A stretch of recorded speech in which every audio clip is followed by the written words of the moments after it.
नमस्कार. सानी कलारंग, मी नीना बेगमपुरे. तुमचं माझ्या चॅनलमध्ये मनापासून स्वागत. मध्यंतरी एक जण तरुण म्हणजे अगदी काही 35-35च्या जवळपासची एक जण आली माझ्याकडे, म्हणाली की माझे खूप खांदे दुखतात. मग मी तिच्याशी थोडंसं तिला रिलॅक्स केलं आणि तिच्याकडनं काढून घेतलं.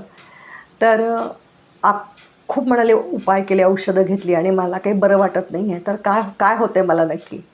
तर मी तिच्याशी बोलल्यावर मला जाणवलं की जेव्हा तुम्ही अननेसेसरी कुठल्या गोष्टीनं आपण खूप कुठल्या गोष्टीचा ताण घेतो आणि आपल्या ताणाचा आपल्या शरीरावर, आपल्या भावनांचा एखाद्या अवयवावर कसा परिणाम होऊ शकतो. प्रत्येक आजार हा भावनेशी रिलेटेड आहे, हे आधी लक्षात घ्या. जर तुम्ही त्या भावनांचा निचरा नाही केला तर त्या भावना तुमच्या त्या अवयवात जातात आणि तिथे त्या साठून राहतात आणि मग तुम्हाला दुखणं येतं. तर खांदे का दुखतात? तर तुम्ही बरेच जणांना सवय असते की सगळ्या जगाचं ओझं आपल्याच खांद्यावर आहे असं वावरायचं, किंवा ऑफिसमध्ये सुद्धा माझ्याशिवाय काही पानच हलत नाही, घरातसुद्धा माझ्याशिवाय काही चालत नाही, अशी एक समजूत असते. आणि मग आपण असं आपल्यावर खूप स्वतःहूनच कामं लादून घेतो. अशा वेळेस ह्याचा ताण आपल्या खांद्यांवर येतो. तर आणि मग खांदे दुखायला लागतात. हे लक्षात घ्या. आपल्या कुठल्या भावना ज्या अवयवात जाऊन अडकतील तो अवयव आपला दुखतो, हे अंडरलाईन घ्या. मग त्या भावनांचा अगदी निचरा केला पाहिजे ना. ही भावनाच मनातनं काढून टाका, किंवा खूप ओझं घ्यायची सवय आहे ती दूर करा. नाहीतर नुसतेच तुम्ही पेन किलर खात राहणार आणि तुम्हाला त्याच्यावर काहीही तुम्हाला म्हणजे बरं होणार नाही, तुम्हाला म्हणजे उपचाराचा काही फायदा होणार नाही. बऱ्याच जणांचं डोकं दुखतं, मायग्रेन म्हणतात, डोकं दुखतं. तर डोकं कशाने दुखतं? तर तुम्ही खूप एखादी गोष्ट खूप धरून ठेवली आहे, एखादी भावना ज्या आहेत ते खूप अशा डोक्यामध्ये साठवून ठेवलेल्या आहे, तर तुमचं हे डोकं दुखणार. तुमच्या ज्या काही भावना आहेत त्या व्यक्त करा.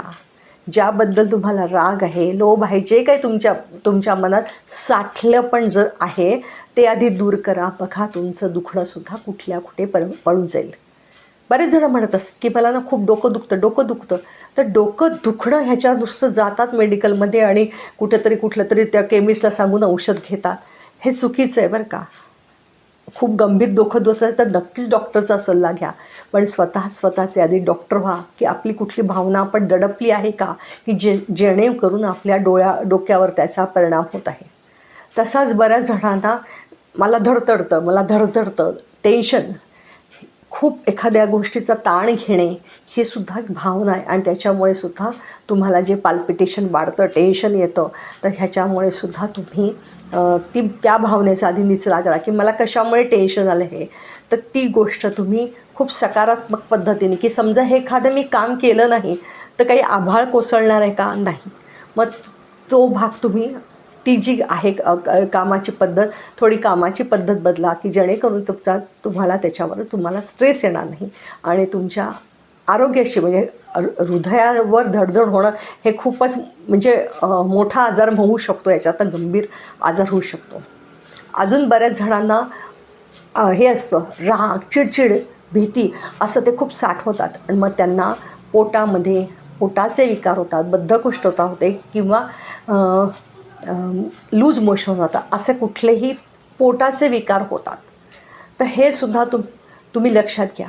पोटाचे विकार होतात, त्यांनी लक्षात घ्यायचं की तुम्ही तुमच्या अशा जी चिडचिड आहे, राग आहे, एखाद्याबद्दल असा असूया वाटते, मत्सर वाटतो, तर हे तुमच्या मनामधली ही जी भावना असेल ती काढून टाका, जेणेकरून तुमचे हे जे पोटाचे विकार आहे हे दूर होतील. गुडघ्याचं दुखणं जास्त करून लक्षात घ्या. अगदी वयापरत्वे हे कॅल्शियम कमी होणं, हाडांची झीज होणं वगैरे हे ठीक आहे, पण अकाली गुडघे दुखणं हीच गोष्ट योग्य नाही. ज्याला फ्युचरची, भविष्यकाळाची ज्याला भीती असते त्याचे गुडघे दुखतात. त्यामुळे खूप भविष्याची चिंता करू नका, की जेणेकरून तुमचं आत्ताचं जे वर्तमान आहे ते बिघडेल.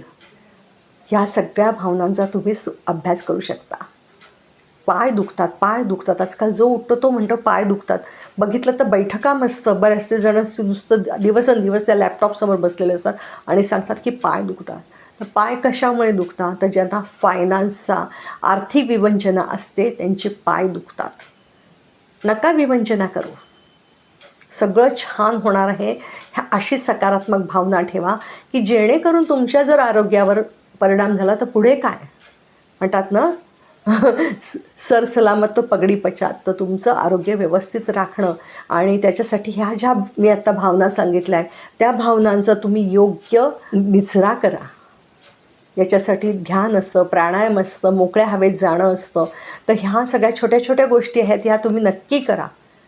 यासाठी तुम्हाला सगळ्या आजारांवर एक कॉमन मी सांगते की सकाळी उठल्यावर एक 10 मिनटं कोवळ्या सूर्यप्रकाशात चाला.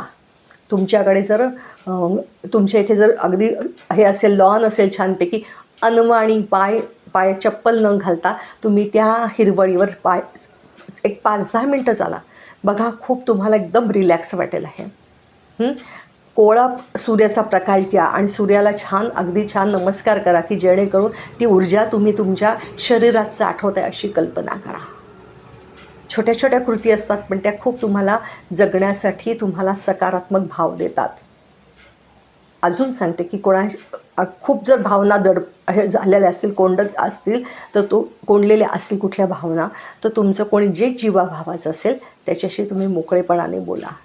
जेणेकरून हे तुमच्या शरीरावर उमटतं की नाही, तुमचं शरीर बोलतं, शरीर काहीतरी सांगत असतं, तुम्ही वेळीच लक्ष द्या, नाहीतर ह्याचा गंभीर परिणाम होऊ शकतो.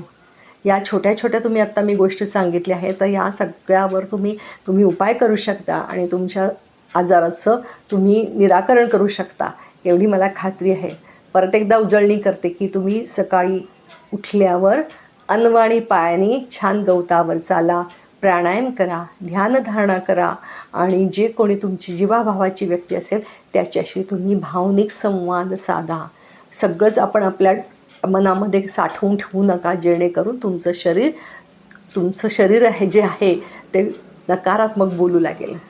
मला वाटतं तुमच्या प्रश्नाची नक्की उत्तरं मिळाली असतील.